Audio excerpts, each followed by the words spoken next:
मसले बन गए तेरे भाकम शौकी दा। उल्ट तेरे कोई रपट नहीं लिखदा, सुनिया मुंशी चौकी दा। दो दो पिस्टल डब च रखदा, दस की शै सरकारी वे। जट्टा तू अड़वाइयां करदा, गल तेरे लिए माड़ी वे। जे किधरे तेनू कैद बोल गई, रुल जू कुड़ी कवारी वे।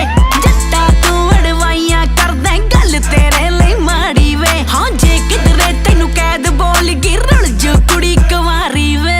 साता छड्ड दूं साथ नहीं छड्डदा, जट ते रख एतबार कुड़े। जे किधरे गल थिड़कदी लगी, कर दूं पब्बा पार कुड़े। आओ जे किधरे गल थिड़कदी लगी, कर दूं पब्बा पार कुड़े। गोडियां ला के नक रगड़ा दूं, पानी पा दूं सप्पां नूं। आओ 3 ने SP 4 ने डिप्टी, जट भगताउंदा 7 नूं। मेरे हत्थ विच असला इउं जचदा, जिउं सुरमा तेरियां अखां नूं। आओ 3 ने SP 4 ने डिप्टी, जट भगताउंदा 7 नूं। मेरे हत्थ विच असला इउं जचदा, जिउं सुरमा तेरियां अखां नूं।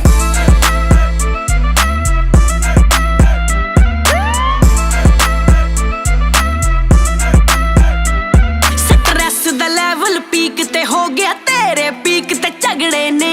तेरी खातर रब ते आउंदी, थां थां मत्थे रगड़े ने। वे तेरी खातर रब ते आउंदी, थां थां मत्थे रगड़े ने। वे छड्ड खेड़ा ओ लोफर सन की, लग जू इक 44 वे।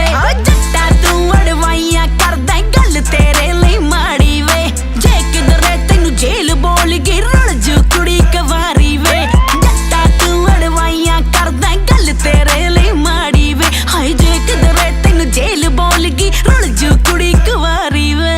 खुंदक रखदे जट नाल पूरी, सुनिया झुंड मैं चित्रां दे। सर्वस करके बत करूं